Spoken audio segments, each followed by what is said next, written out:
Hi, great to see you again. I can't believe it, we've come to Salvage and Refresh number 8. It's the final episode of this series. At the end of this video, we'll have a recap.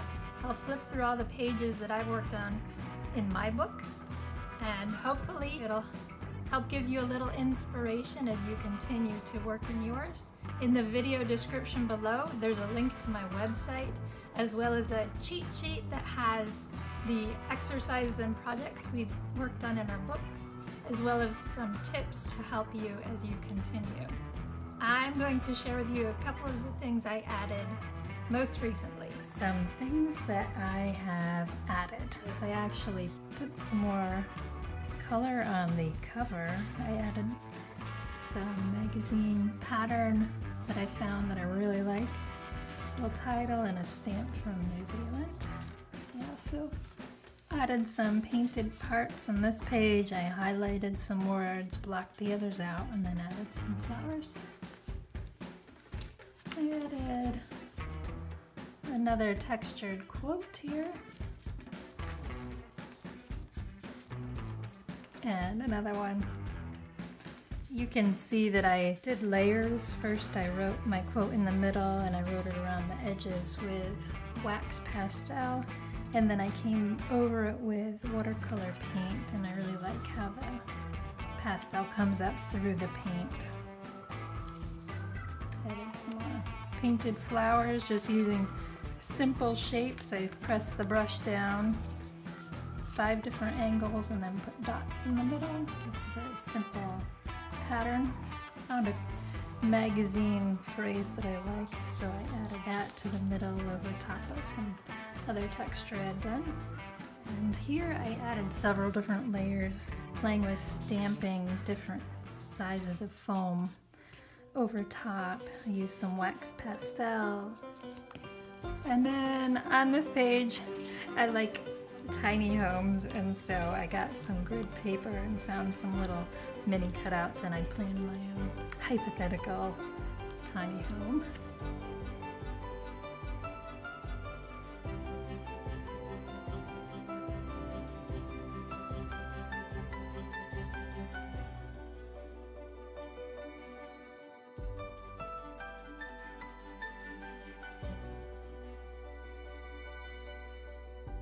Today we will need our books.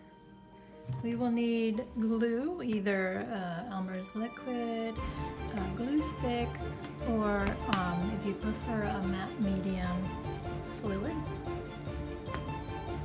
If you would like paints, you can get your watercolors or acrylics along with some paintbrushes, pens. If you'd like markers, colored pencils, and some different magazine pictures. The things that you found that stood out to you and captured your interest, whether they're pictures or words or textures, whatever you got.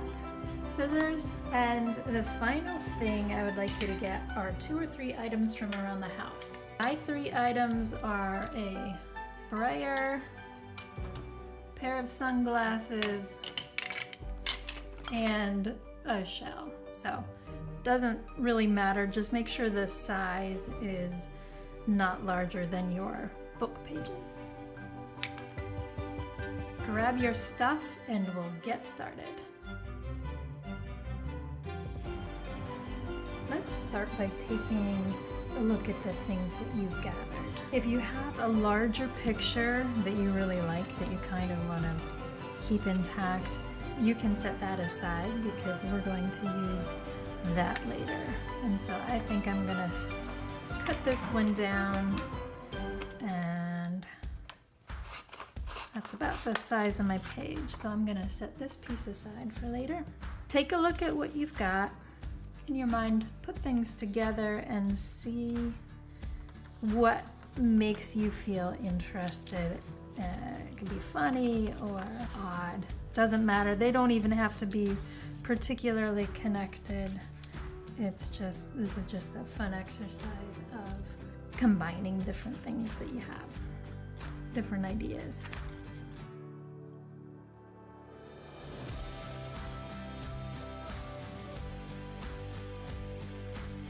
I believe these are the ones that I'm going to be using today. This is from an old pattern, and there's just something I like about that. And I'm going to kind of use this as a bit of a background. I'm not sure exactly how. So those two, I'm going to keep this. I don't know if I'm going to use that or not, but I'll keep it nearby. And I do think I want to have him interacting somehow with the little girl. And I like the word adventure, elevating your pulse. I don't know if I'm gonna use those or not, maybe. And I might bring this pattern in somehow. There's just something I really like about the texture in that pattern. So go ahead, and if you've narrowed yours down, now you can start cutting pieces a little more carefully around. I'm going to cut her out, this guy out, and I'm probably going to separate some of the different pieces of this picture.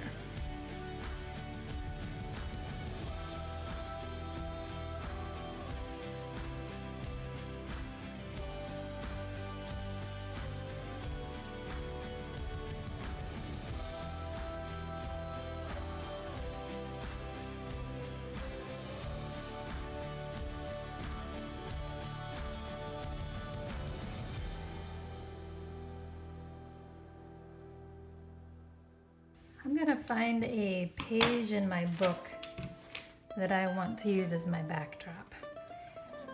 And you can look through yours. If there's a page where you've got a background that you think you like to use, you can use that.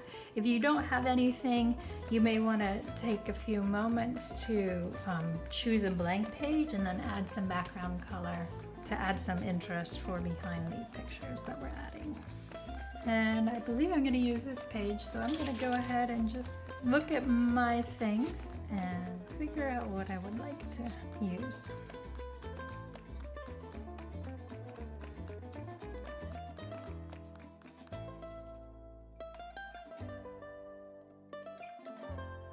I actually kind of like this look. I think I'm going to trim a little bit, and then after I trim, one by one, I'm gonna take each piece and glue. And I'll wanna make sure that I use furthest back and then come forward.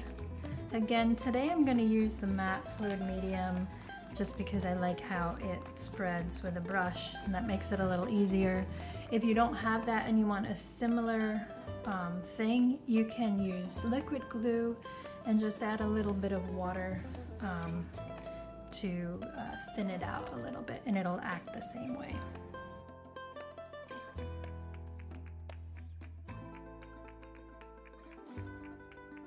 There may be some air bubbles as you put the paper down. Some people use like a bone scraper to smooth out all those things. I don't have anything so fancy, so I'm just using my fingers. I also don't mind. I'm definitely not a perfectionist, so I'm okay with having wrinkles, and I try to squash the bubbles out, but I'm okay with some of those wrinkles and tears.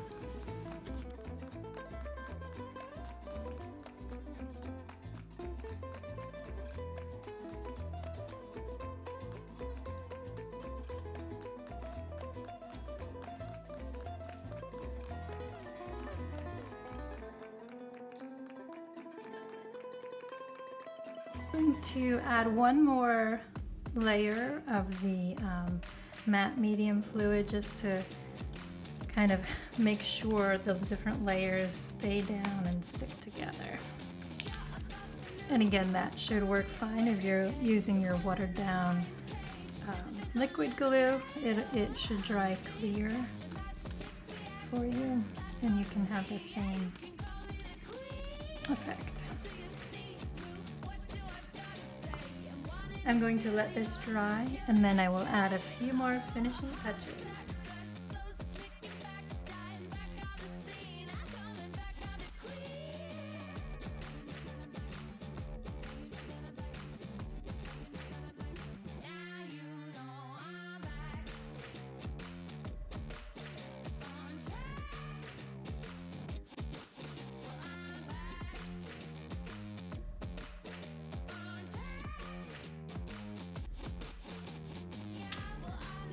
Well, I really wasn't sure where this was gonna be going, but I kept adding to it, and actually I think my favorite thing is I realized I really like the chameleon's eye, so I kind of echoed his eye in a couple different spots. Anyway, keep adding finishing touches to yours. There were many points where I thought, I'm not feeling this, but the more you add, the more layers, you kind of start seeing what you like and what you don't, and you can kind of cover up the things you're not wild about and accentuate the things that you do like.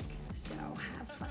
Another way that you can incorporate magazine picture, if you have a bigger picture that you like, you can rip it into pieces and then glue it back in your book. So that's what I did with this one. There was a galaxy, tore it up, and I put it back in the same spots but spaced apart. And then after I did that, I just added some marker along the edges to kind of give it the look that maybe it was sewn in or patched together, and added some words. So that's another way you can add a magazine picture that you like. I was gonna do a third way with this sheet, this picture that I like, and it could be a landscape or anything. This one is just fabric, but this one I'm gonna tear up into pieces, and then instead of keeping it in the same order on my page, I'm gonna just kind of mix it all up so it'll still have the same colors, the same texture, but it's gonna be mixed up so it'll have a bit different of a look. I've decided that I'm gonna paint a little bit of color in the background of my page before I add this.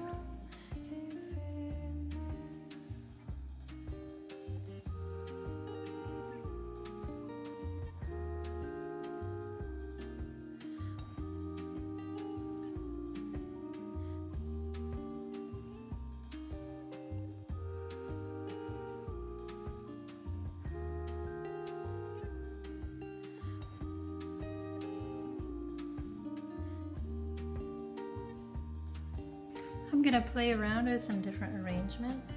You'll notice because I chose to use some of the colors that were in my picture, it's not a very high contrast. I could have gone with blues and it would have made my pieces pop, but I kind of wanted to make it all part of the background because I'll probably add more words or another layer on top of this.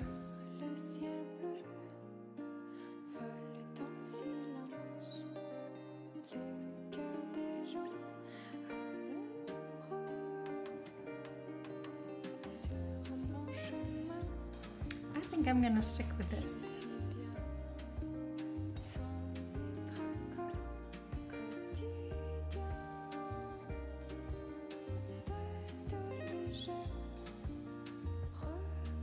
And there we go. And I will be adding more over top just to kind of bring it all together.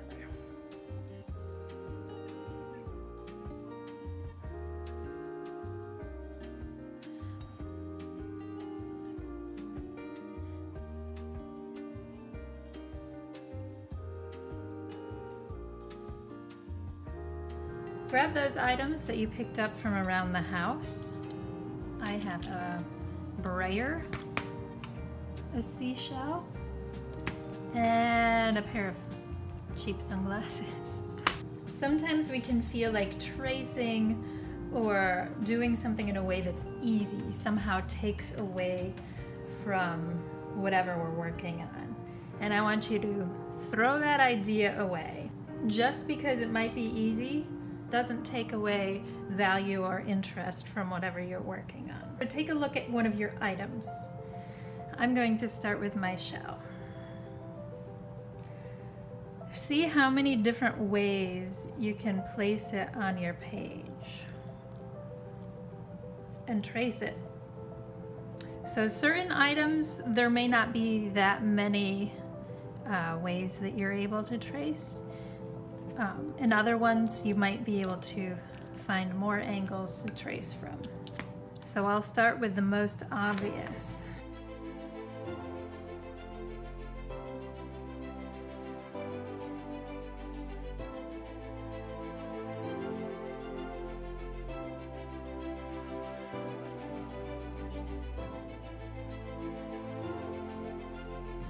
After you've traced your item, you can leave your page like this, or if you want to add some details, I might add a little bit on some of these just for fun, because I like adding more color.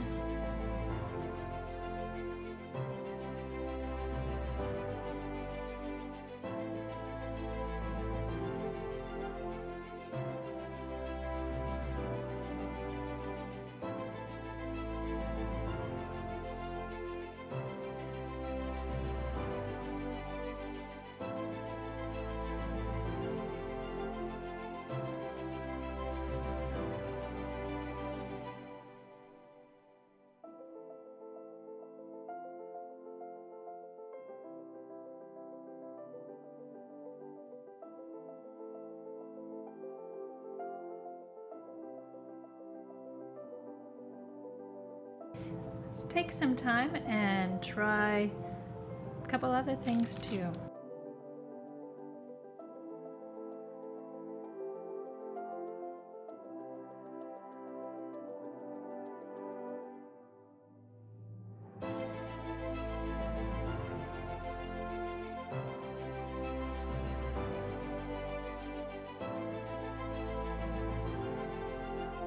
And then I'm just gonna try these sunglasses.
I'm just gonna do a quick flip through of my book. This is just to encourage you. Sometimes when we just add one or two things in the book at a time, it doesn't feel like it's going very far. But the more you come back to it and add more layers and more layers, the more interesting and vibrant it becomes. This is not finished. There's a lot more to do. There are more pages to fill and more pages to layer on top. I'm just gonna show it to you.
Thank you again for going on this journey with me. I've been having fun exploring different ways to give my book a whole new life and to transform it into something different. I hope you have too. Continue to add to your book. And when you finish with the one you're working on, you can start another one. The more you do, the more you'll want to do, because it's exciting to see it take shape. So I really, really encourage you to keep adding and keep adding and keep adding. Don't forget, you can print out the PDF in the link below with tips and all the exercises we did. Sometimes it's handy to have a copy for times when you're not feeling inspired but you want to work anyway. The link to my website is also below, and you can find additional resources there, and always feel free to reach out to me. If you haven't already subscribed, hit the bell and you'll be notified when new videos come out. As always, thanks again and have a fantastic day. Until next time.